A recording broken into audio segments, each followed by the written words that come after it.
चालक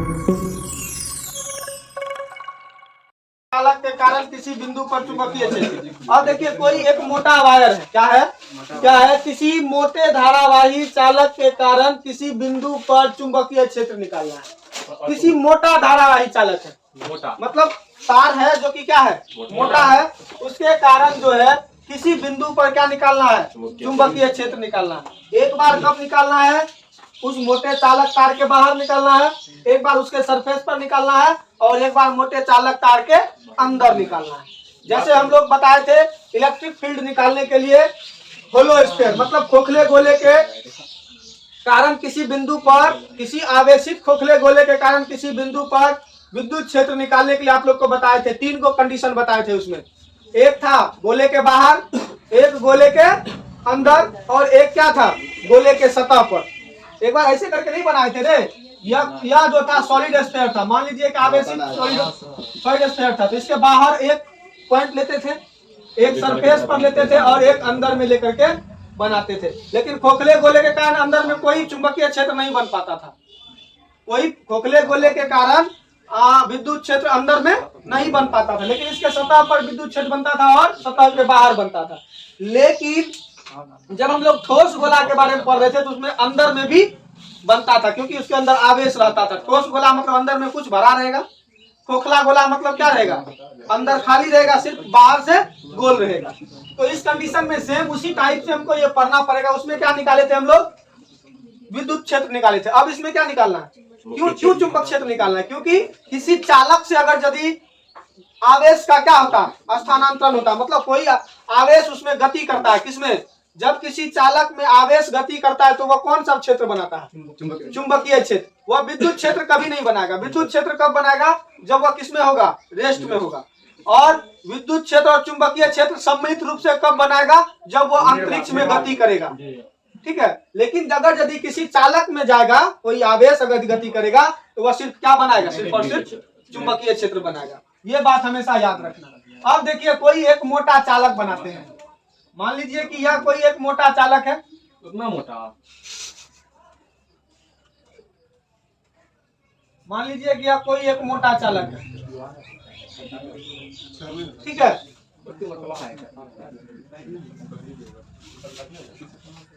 कोई एक मोटा चालक है, इसकी रेडियस कितनी है, मान लेते हैं इसका रेडियस कितना है, कैपिटल आर। क्या है, कैपिटल आर। अब देखिए इसके कहां पर हमको निकालना है, इसके बाहर निकालना है। कहां, जब पॉइंट कहां हो, बाहर हो। तो मान लीजिए कि यह पॉइंट यहाँ है, ठीक है। तो इसके कारण हम लोग क्या करेंगे, एक एम्पियर लूप बनाएंगे। क्या करेंगे, एम्पियर लूप बनाएंगे। एक एम्पियर लूप बनाए जिसका रेडियस क्या है, रेडियस 30 है, स्मॉल आर। इसका रेडियस यहाँ से यहाँ तक कितना है, स्मॉल आर।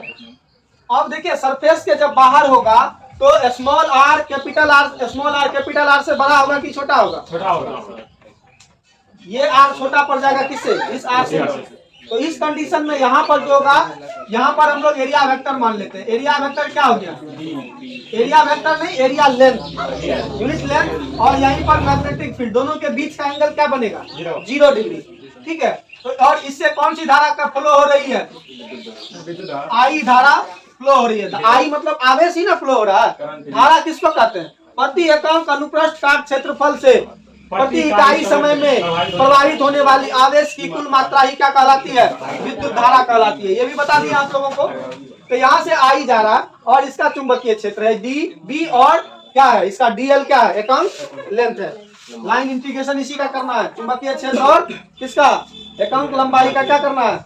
मतलब लाइन इंटीग्रेशन जो होगा वह किसके इक्वल होगा, म्यू नॉट और टोटल करंट के इक्वल होगा। यह कौन बोला, एम्पियर, एम्पियर ने बोला था। तो इसी को हम लोग क्या बोलते हैं, एम्पियर लूप। क्या बोलते हैं, उसमें गॉस लूप होता था ना, गॉसियन सरफेस होता था ना। अब यहाँ एम्पियर सरफेस बोलो या एम्पियर लूप बोलो, जो बोलो, ठीक है। इसमें एम्पियर लूप बोलो या फिर गॉस लूप बोलो, वो आप पे डिपेंड करता है आप उसको क्या बोलते हैं। चलिए अब हम लोग इसमें इसका डेरिवेशन देखते हैं।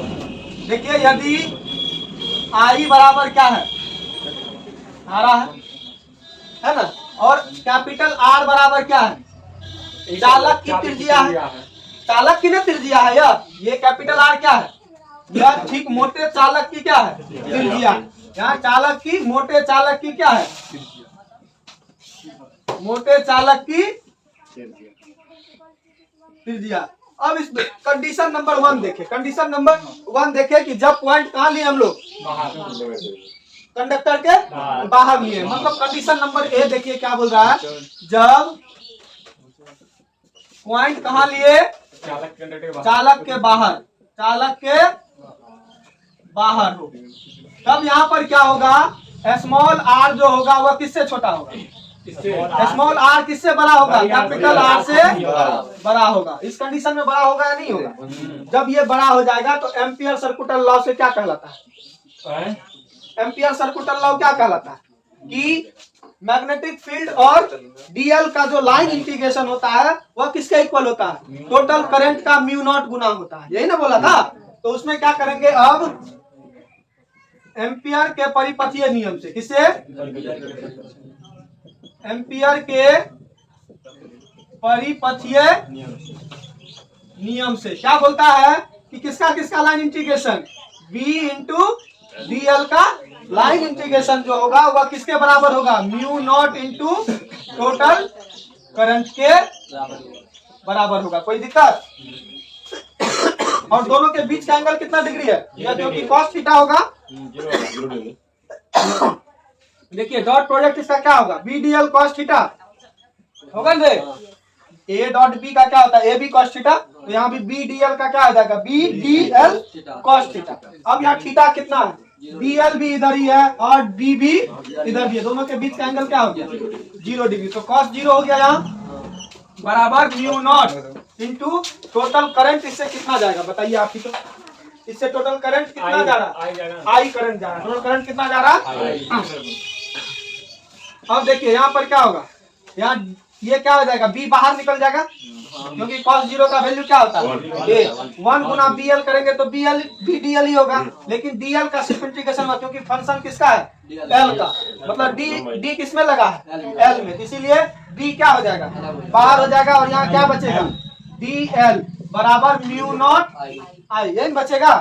तो यहाँ देखिए बी और डी एल का क्या होता है, एल। अब यह शेप कैसा है, एम्पियर लूप का शेप कैसा है, सर्कल, और सर्कल की लंबाई हम लोग कैसे मापते हैं, 2 पाई आर। तो यहाँ डीएल का इंटीग्रेशन क्या हो जाएगा, 2 pi are is equal to क्या होगा, म्यू नॉट आई। तो यहाँ पर बी इज इक्वल टू क्या होगा, बी इज इक्वल टू क्या फॉर्मूला होगा बताइए जल्दी, किसका सर, हाँ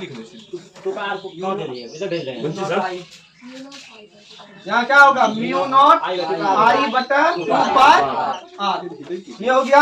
या तो हम इसको भी लिख सकते हैं फॉर्मूले के टर्म में, जब हमको बाहर निकालना हो, अगर यदि हमको ये, तो हमको म्यू नॉट बाई 2 पाई का कोई वैल्यू हमको मालूम नहीं होता है, लेकिन हमको किसका वैल्यू मालूम है, कूलम्ब्स कांस्टेंट इन मैग्नेटिज्म में उसका वैल्यू म्यू नॉट का क्या वैल्यू था बताइए, तो सॉरी म्यू नॉट नहीं, के का वैल्यू क्या था, म्यू नॉट बाय 4 पाई था। ये जब हम लोग बायो सावर्ट लॉ को पढ़ रहे थे तो उस कंडीशन में के बराबर क्या लिखे थे, म्यू नॉट बाय 4 पाई, इसका वैल्यू क्या होता था, 10 पे पावर -7 हेनरी पर मीटर, बताया था ना ये। तो ये जो था, अब यहाँ देखिए, यहाँ तो म्यू नॉट बाय 2 पाई है, लेकिन हमको किसके टर्म में लाना है, म्यू नॉट बाय 4 पाई के टर्म में लाना है। तो 2 से ऊपर नीचे गुना कर देंगे तो 4 पाई हो जाएगा।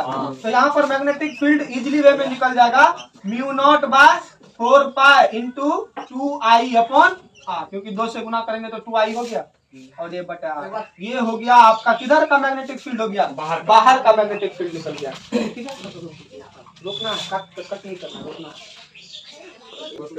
देखिए अब इसी में या तो बोले के मतलब कंडक्टर के बाहर था, अब देखिए अब हमको क्या निकालना है, कंडक्टर के सरफेस पर लेना हो, कहाँ हो, सरफेस पर लेना हो, जब बी नंबर, जब क्या हो, जब पॉइंट कहाँ हो, सरफेस पर हो, जब पॉइंट कहाँ हो, सरफेस पर हो, सरफेस मतलब क्या होता है, सतह पर हो। जब सतह पर होगा तो ये स्मॉल आर और कैपिटल आर क्या हो जाएगा, बराबर हो जाएगा। जैसे यहाँ ये क्या हुआ था, कैपिटल आर छोटा हो गया था किससे, स्मॉल आर से, तो यहाँ पर क्या हो जाएगा, ये जब इसके सतह पर आ जाएगा तो ये कैपिटल आर और स्मॉल आर घट के कहाँ आ जाएगा, इस सतह पे, दोनों क्या हो जाएगा, बराबर हो जाएगा। तो हम लोग इसका फॉर्मूला मैग्नेटिक फील्ड का क्या लिख सकते हैं, जहाँ स्मॉल आर है वहाँ क्या लिख सकते हैं, कैपिटल आर रख सकते हैं। तो क्या हो जाएगा, mu not upon 4 pi into 2 I upon capital R. ये हो गया इसका फॉर्मूला। ठीक है, अब जो है, हाँ अब जो है अगला जो हम लोग देखेंगे कंडीशन नंबर सी। अब हम क्या करेंगे, इसी पॉइंट को कहाँ लाएंगे, इसी पॉइंट को कहाँ लाएंगे, इसके अंदर, चालक के अंदर लाके देखेंगे। ठीक है,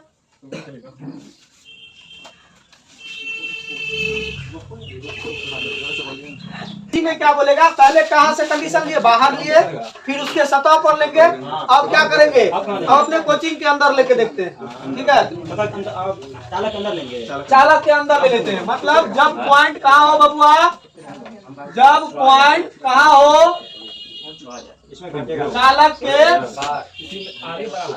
अंदर हो। जब अंदर होगा तो इसमें कैपिटल आर बड़ा हो जाएगा, किससे, स्मॉल आर से। हो जाएगा या नहीं हो जाएगा। तो यहाँ पर देखिए क्या होगा कि ये कोई ठीक चालक है, मतलब कोई मोटा सा एक क्या है, चालक है, और इसका रेडियस क्या है रे बबुआ, क्या है बबुआ इसका रेडियस, इसका प्रकार है, इसका तो कैपिटल आर है ना रे, मतलब कि बड़ा और इसका कैपिटल आर। अब हमको वह पॉइंट कहाँ लेना है, मान लेते हैं पॉइंट यहाँ ले लिए, कहाँ ले लिए, चालक के अंदर। देख अब पॉइंट कहाँ ले लेंगे, चालक के अंदर। तो यहाँ पर एक एम्पियर लूप बनेगा या नहीं बनेगा, यहाँ पर एक एम्पियर लूप बनेगा। तो इससे जो है, इससे कितना, इस एम्पियर लूप से कितना धारा प्रवाहित होगा। अब आपको सबसे पहले ये निकालना है, टोटल से कितना जा रहा है, आई जा रहा है। तो प्रति एकांक से कितना जाएगा, आई में किससे भाग देना पड़ेगा, इसके एरिया से, किससे, इसके एरिया से। सर जब पूरा में इसका एरिया से बाहर निकल जाएगा, हाँ कैसे निकलेगा, ऐसे भाग देंगे, टोटल सरफेस या कम सरफेस। अरे इससे भाग देगा ना, मतलब ये वाला गोल टाइप से ना, हाँ। इससे ना भाग देगा। तो ये क्या हो जाएगा, आई जो प्रति एकांक से जो निकलेगा वो क्या निकलेगा, आई टोटल करंट जा रहा है, और इसका क्या होगा बताइए तो, खराब हो जाएगा, इसका क्या होगा, पाई आर स्क्वायर होगा। इसका क्या है, पाई आर स्क्वायर, और इसका रेडियस क्या है, स्मॉल आर। इससे कितना जाएगा, ये इकाई गया, मतलब इकाई से गया, एक से गया। अब हमको इसका तो मालूम नहीं है कितना बड़ा है छोटा है, तो इससे हमको क्या करेंगे, इसके क्षेत्रफल से हमको क्या करना पड़ेगा, मल्टीप्लाई करना, मतलब पाई आर स्क्वायर। तो पाई पाई कैंसिल हो गया, क्या बचा, I are square by R square. मतलब इतना क्या हो जाएगा, ये किसका वैल्यू हो जाएगा, इससे, इस एम्पियर लूप से जाने वाली धारा की मात्रा हो जाएगी। दोनों का स्क्वायर कट कर सकते हैं, नहीं क्यों, ये कैपिटल आ रहा है, स्मॉल आ रहा है, कैसे स्क्वायर कट करते हैं। सर समझ, ठीक है, तो यहाँ पर जो होगा ये किसकी मात्रा होगी बताइए तो, ये जो निकला ये किसकी मात्रा निकली, मतलब एम्पियर लूप से गुजरने वाली धारा की मात्रा निकली, यही निकला है। एम्पियर लूप से धारा की मात्रा, इसको क्या मान सकते हैं, आई डैश, क्योंकि उसी धारा का ना भाग होता है। इसका क्षेत्रफल क्या होता है, इसका क्षेत्रफल क्या होता है, मतलब ये जो ठीक बना होगा एक राउंड सर्कल का ही होगा ये, इसीलिए हम लोग इसमें क्या लिए, पाई आर स्क्वायर लिए। अब अगर यदि यहाँ ये अगर यदि आपको समझ में आ गया है जो अभी हम बोले, मतलब प्रति एकांक कैसे निकालते हैं, प्रति एकांक कैसे निकालते हैं, किसी को मालूम है, क्या लंबाई, क्या बोलिए, प्रति एकांक कैसे निकालते हैं। टोटल से भाग, मतलब यहाँ पर टोटल हम अगर यदि पैसा गिने तो 500 रुपया है, हाँ ठीक, सबके जेब से हमको, अगर सबके जेब से पैसा बटोर ले तो कितना रुपया है, 500 रुपया। और अगर यदि हम लोग प्रति एकांक लोगों पर जोड़ दें कि, तो मान लीजिए इसमें कितना बच्चा, 50 बच्चा, कितना बच्चा, 10 रुपया पड़ेगा, कितना, और तो हम क्या करेंगे वहाँ पर, 10 रुपया पड़ेगा, मतलब टोटल जितना पैसा निकाले उसमें हमको किसने भाग देना पड़ेगा, मतलब टोटल बच्चे से हमको क्या करना पड़ेगा, भाग देना पड़ेगा। तो वहाँ प्रति एकांक बच्चे के पॉकेट में पैसों की संख्या, मतलब कितनी पैसे आएगी, तो वहाँ निकल के आएगा आपका 10 रुपया, तो वही एकांक हो गया। अब आपको कहेंगे 5 गो बच्चा में कै गो होगा, तो क्या करेंगे, आपको 5 बच्चा से उसको गुना कर देंगे 10 से, तो 10 50 रुपया हो जाएगा। यही चीज होता है प्रति एकांक, और जो हम यहाँ भी निकालने का कोशिश किए बस यही चीज है, कुछ नहीं है। इसको इजीली वे में समझ जाइए, पहले इससे कितना करंट जा रहा था, आई करंट जा रहा था, तो इसके प्रति एकांक से कितना करंट जाएगा, मतलब इकाई से कितना जाएगा, मतलब इसके क्षेत्रफल से क्या करना पड़ेगा, हमको भाग देना पड़ेगा। तो आई बटा पाई आर स्क्वायर कैपिटल आर, क्योंकि इसका क्या है, कैपिटल आर, ये एकांक वाला निकल गया। जब ये एकांक वाला निकल गया तो अब इसमें क्या करेंगे हम लोग, जो हमको जितना एरिया दिया हुआ है, मतलब जहां तक एरिया था उससे अगर गुना कर देंगे तो इससे जाने वाली धारा की मात्रा नहीं निकल जाएगी। तो वही बात है, बस इतना अगर ही समझ में आ गया तो समझ लीजिए यह कुछ नहीं है, तुरंत हो जाएगा, समझ गए। 2 मिनट के अंदर ये हो जाएगा। चलिए लिखिए, इस केस में क्या होगा रे बबुआ कि कैपिटल आर स्मॉल आर से क्या है, बड़ा है, कैपिटल आर स्मॉल आर से बड़ा है। तो सबसे पहले हमको क्या निकालना पड़ेगा, इससे प्रवाहित होने वाली धारा, मतलब इसका क्षेत्रफल क्या होगा, प्रति इकाई क्षेत्रफल से प्रवाहित होने वाली धारा कितनी होगी। तो मतलब आई अपॉन क्या हो जाएगा, आई अपॉन पाई आर स्क्वायर। ये क्या हो गया, प्रति इकाई क्षेत्रफल से प्रवाहित होने वाली धारा है ना, या प्रति इकाई क्षेत्रफल से प्रवाहित होने वाली धारा। ये क्या निकल गया, प्रति इकाई क्षेत्रफल से प्रवाहित होने वाली धारा निकल गया। अब अगर यदि हम लोग इससे कितना धारा प्रवाह होगा, इस एरिया से कितना धारा प्रवाह होगा, तो क्या होगा, I upon pi r square गुना पाई स्मॉल आर स्क्वायर होगा।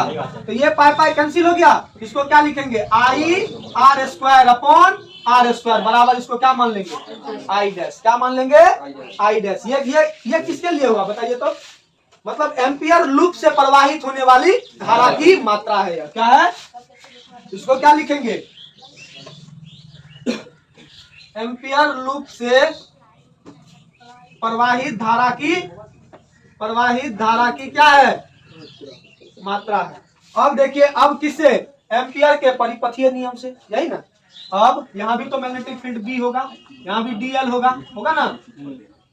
तो यहाँ पर क्या होगा, अब एम्पियर के परिपथीय नियम से किसका line integration, B into DL का जो लाइन इंटीग्रेशन होगा, mu not into total current होगा ना, कुल धारा। तो यहाँ क्या हो जाएगा, B D L cos theta बराबर क्या होगा, म्यू नॉट। इससे और इससे कितनी धारा प्रवाहित हो रही है, कितनी धारा प्रवाहित हो रही है, आई डैश हो रही है। तो यहाँ क्या होगा, बी बाहर निकलेगा, यहाँ क्या बचेगा, बी एल। तो म्यू नॉट और आई डैश का वैल्यू क्या निकाले, I small are square upon capital square. अब यहाँ देखिए, यहाँ डीएल का इंटीग्रेशन क्या होगा बता सकते हैं कोई, यहाँ डीएल का इंटीग्रेशन क्या होगा,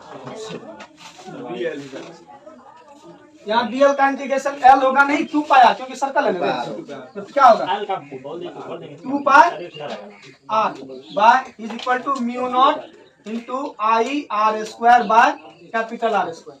तो यहाँ देखिए क्या होगा, ये v इज इक्वल टू क्या हो जाएगा, v इज इक्वल टू क्या हो जाएगा, ये इधर गुना में इधर आएगा, क्या चीज में होगा, हाँ, म्यू नॉट इंटू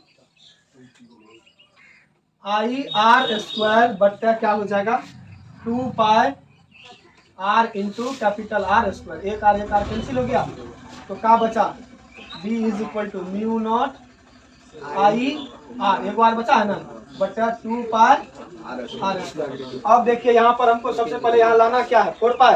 तो क्या करना पड़ेगा, ऊपर नीचे 2 से मल्टीप्लाई करना पड़ेगा। तो v बराबर क्या होगा, म्यू नॉट 2 आई आर बट्टा 4 पाई इंटू आर स्क्वायर।